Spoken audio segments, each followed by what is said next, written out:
Social life, اپنی سماجی زندگی میں ہمارے گڈ بیہیویئر کی کیا امپورٹنس ہے اور اپنی سماجی زندگی میں ہم کس طرح ایک اچھا برتاؤ رکھ کر سوسائٹی کے ایک مثبت اور ایک اچھے ممبر ثابت ہو سکتے ہیں۔ ہماری سوسائٹی میں، ہم جس سوسائٹی میں رہتے ہیں، یقیناً اس میں اپارچونیٹیز اور چیلنجز دونوں اپنی اپنی جگہ پہ موجود ہیں، اور یقیناً ان کو ریزالو کرنے کی بھی اور ان سے فائدہ اٹھانے کی دونوں کی ہمارے پاس چانسز اور اپارچونیٹیز اویلیبل ہیں۔ ہم اگر اپنی سوشل لائف میں اور اگر ہم اپنی سماجی زندگی میں اگر ہم ایک پرابلم ریزالور اور اگر ہم as a good social worker خود کو پروو کرنے کی کوشش کرتے ہیں، تو اس کے لیے سب سے پہلے یہی امپورٹنٹ ہے کہ ہمارا جو ہے اپنا اچھا ایٹیٹیوڈ رہنا چاہیے اور پازیٹیو ایٹیٹیوڈ رہنا چاہیے۔ جب وہ ہمارا ایک پازیٹیو ایٹیٹیوڈ رہے گا، جب ہم ایک ساؤنڈ نالج اور پازیٹیو طریقے سے زندگی کے رستوں پر چلیں گے، اور جب ہم ایک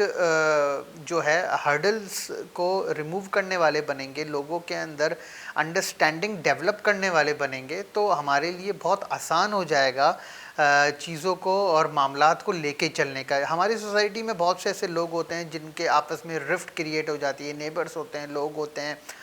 سوشل لائف میں بہت سے ایسے دوست ہوتے ہیں جن کی آگے چل کے مس انڈرسٹینڈنگس ہو جاتی ہیں، میٹس ہوتے ہیں، کولیگس ہوتے ہیں جن کو بزنس ریلیشنس میں جن کے ریلیشن شپس افیکٹس ہو جاتے ہیں، جو کہیں نہ کہیں کسی نہ کسی طریقے پہ کسی نہ کسی جگہ پہ وہ ایک ان کے ایک بیچ میں ایک فرکشن آ جاتی ہے۔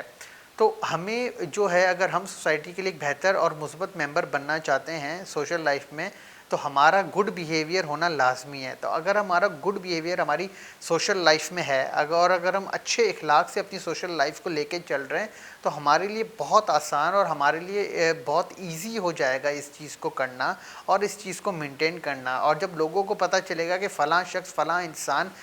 پرابلم ریزالور ہیں اور یہ پرابلم سالو کرتے ہیں اور اپنی پازیٹیو انرجی سے لوگوں کی زندگی میں تبدیلی لانا چاہتے ہیں، تو ڈیفینیٹلی جو لوگ آپس میں لڑ رہے ہوتے ہیں وہ دونوں لوگ آپ کے پاس پرابلمس لائیں گے، اور اسی طرح پھر آپ کے لیے اپارچونیٹی بنے گی کہ آپ ایک گیم چینجر بن کے اپنی سوسائٹی کے لیے ثابت ہو۔ تو گڈ بیہیویئر کی اس کا ڈائریکٹ امپیکٹ پڑتا ہے۔ جب آپ گڈ بیہیویئر والے انسان ہو گے تو یقیناً آپ کے پاس یہ نیچرل اتھارٹی آ جائے گی کہ آپ لوگوں کو بھی سمجھا سکو اور پریچ کر سکو اور پریکٹس کروا سکو۔ پر جب آپ کا ہی خود اچھا بیہیویئر نہیں ہوگا تو نہ آپ پریچ کرنے کی پوزیشن میں ہوگے، اور اگر آپ کر بھی لوگے تو آپ پریکٹس نہیں کروا سکو گے، کیونکہ وہ انسان کا کنسائنس ہی اس کو الاؤ نہیں کر پاتا ہے کہ وہ چیز کر سکے جس میں وہ خود امپلیمنٹیشن نہ کر رہا ہو۔